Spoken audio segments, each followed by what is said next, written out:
certainly one of the briefs was they have to have testicular fortitude, and I think they'll have to have plenty of that. Testicular fortitude? What does that mean, testicular I think fortitude? they have to have the balls to make strong decisions. Have you seen the balls are much lighter than they used to be? They are indeed, but I'm told they are still round, which is wonderful really, because goodness knows what they'll be in 40 years' time. They change every year. They have spots on them one year, dragons on them another year, and we're looking forward to seeing England in the final with the final ball. Yeah. And I suppose at the final ball it will be the ring round the middle. No panels. Yeah. I've always thought TV coverage would be better with no panels. So. I keep on thinking that David was doing euphemisms or innuendos, but I couldn't quite work out what they were. No, he wouldn't do that. Have you been to Germany loads of times? You must have been with the Champions League and stuff like that. Fleeting trips. I went there as a very young player with Forest to Berlin many years ago. You played Berlin? We played a team called Hertha Berlin. Hertha Berlin at the time. How did you get on? 3-2, I think. I think there was a goal was scored in the 86th minute and it was raining. How did you play in that game? Do you remember? Not so well, because I was sold about 2.5 years later, so I was obviously... No, I was a very young player at the time, actually, and it was a wonderful experience. I didn't know they had international football during the war, David. Yes, well, we don't go quite back that far there. It was before university, you know. When would that have been then, when you played there? Early 60s. When he sold you 2.5 years later, though, he didn't say that's because you didn't play very well in Berlin. No, not at all. That was because I played in a series of games not very well in various countries and teams. Now you're just being modest. I actually think that, and I'm not saying this because you're here, that on the old co-commentator front, you've kind of made that your own. I think you're kind of the premier co-commentator now. Well, it's very kind of you to say so. I try and be not too frivolous. I occasionally drop a, what do they call it, a bollock? But we testicular fortitude, David. We do, and I enjoy my life. I watch regular football at all levels, so I'm still very fortunate. And I'm now approaching 50, so I've got to, just ease down a little. Frank is approaching 50. So can you not mention that? I think we were at university together, but Frank can't remember me.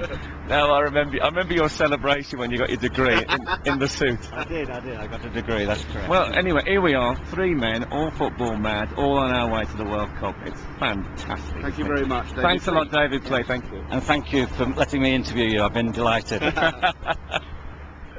Well, that was David Plea. David Plea. Yeah, but one thing we did notice about Anne, he's a very lovely man, we enjoyed the interview, but he's very, very keen, wasn't he, to stress the fact that he's been to university. Well, I never knew he'd been to university, and of course, obviously assumed that he hadn't. But Yeah. when you made the joke about the war, Yeah. he said, no, that was when I was at university. Yeah, and then you made the joke about, yes, you did the dance. What about being 50? He said, yeah, we were together at university. Yeah. And then I said, oh, yeah, I remember when you got a degree? And he said, yes, I got a degree. Yes.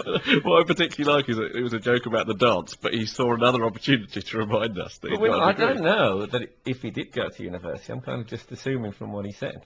I think he must have done. I mean, if anyone knows what Yeah, David that would Pleat be got a good. degree in, If you can email us with David Pleat's educational achievement. yeah, that would be great. He must have got a degree. Perhaps someone even was with him, if they're still alive, even with him at university. Yeah, it's slightly odd though, because I would have thought at the time that David Pleat became a footballer, but it was very unusual to go to university. Yeah, well, there's going to be a fabulous story in that, I think. He was okay. obviously an extremely academic type player. Yeah. He played for Hamilton Academicals, I think, at the time.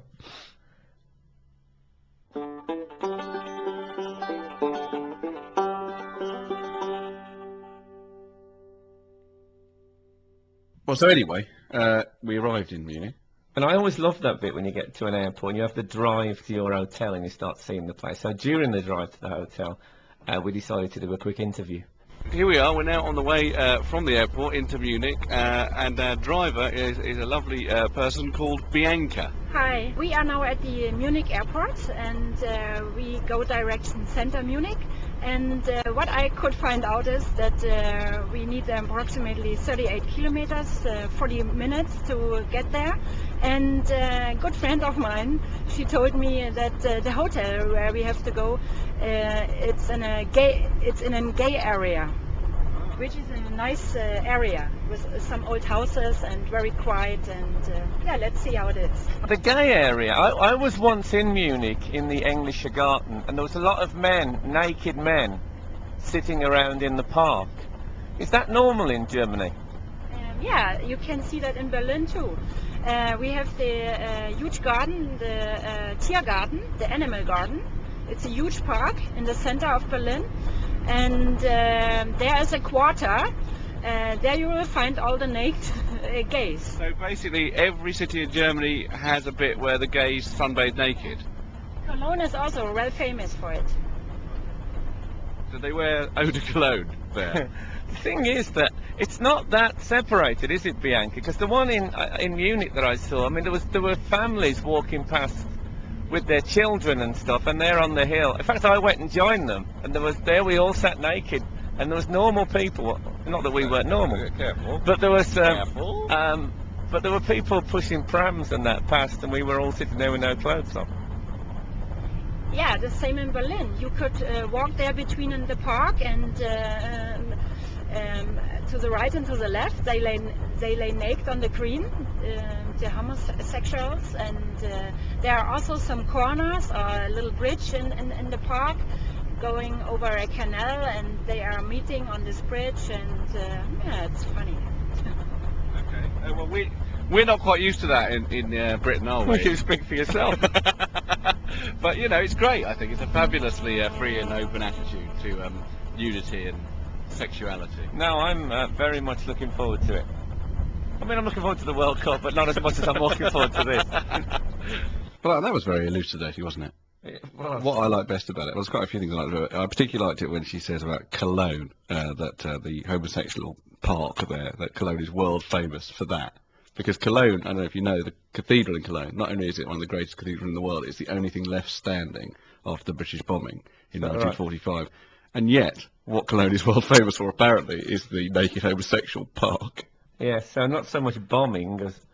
Well, Yes. anyway, the homo de Cologne. Well, I also like the sort of Elysium, the sort of paradise she painted of the gay park, with its bridges and rivers and... Well, it And sounded lying like lives. she said they have a little bridge and there are coroners. Is that what she said? I thought they were a bit I thought premature, aren't they, the coroners? I thought she said... No, can you say that? I thought she said at one point, she says, you see them there lying on the cream as well. Well, that is also possible. Also possible. I don't think that was a mistake. I'm off the dairy at the minute.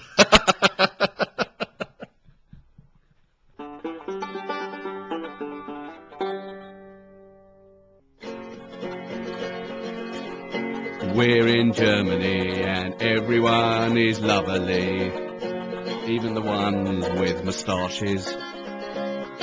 They're all polite as anything, politically correct and not right-wing, except of course about the Turks.